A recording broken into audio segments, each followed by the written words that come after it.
carrier, let's head to the voicemail of Truth and Reason. This one about Joel Bitonio, his statement about it being Cleveland against the world with the booing fans in Jacksonville.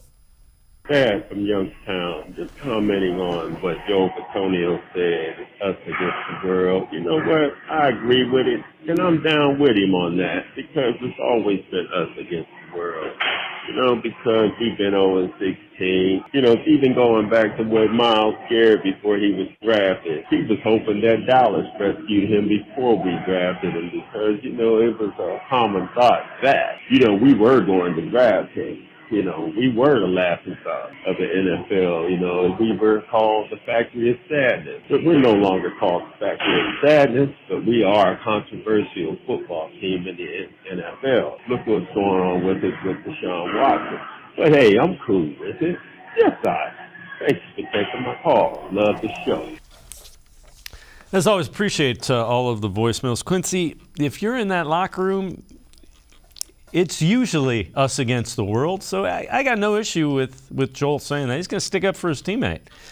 Those guys are like family while they're together for, 18, 20, 26 weeks out of the year when you get training camp and the regular season together.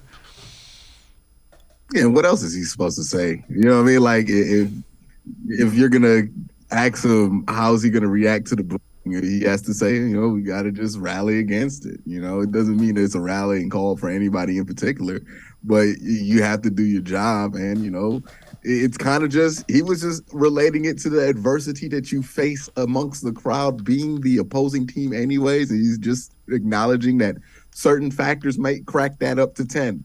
Still got to play through it. Still got to rally against it.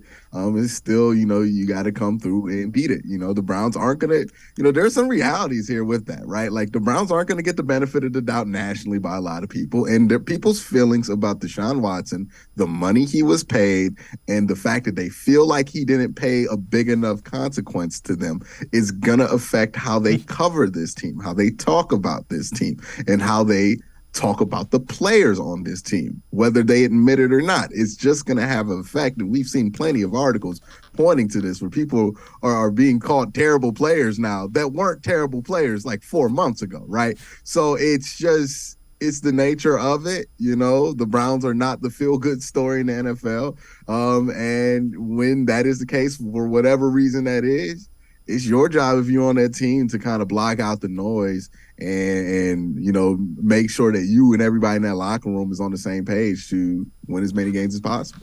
Yeah, and you know what? That's fine. Sometimes it can have the effect of bringing a group together. So let's see how that works this season with the Browns.